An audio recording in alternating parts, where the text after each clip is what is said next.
চলুন আজকে আমার বন্ধু জাম পারবে, চলুন দেখা যাক।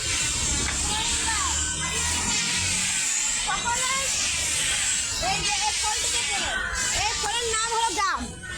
আপনারা তো অনেকেই খেয়েছেন, আবার অনেকে দেখেছেন। আজকে আপনাদের দেখাবো আমি জাম কিভাবে ঝালাই করে। এখন বন্ধুরা একদম পাকা পাকা জাম দেখেন বন্ধুরা, একদম পাকা, যেটা বলে হ্যাপি লাগে।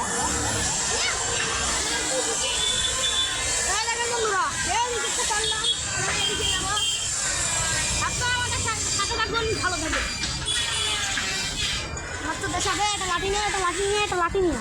বন্ধুরা সামনে লাঠি লাঠি নিয়ে পারবো তো, চলুন বন্ধুরা। আমি লাঠি নিয়ে আসছি, আপনারা আমাদের মাথা কাটা ভাইয়ের সাথে দেখা করুন। আসসালামু আলাইকুম বন্ধুরা।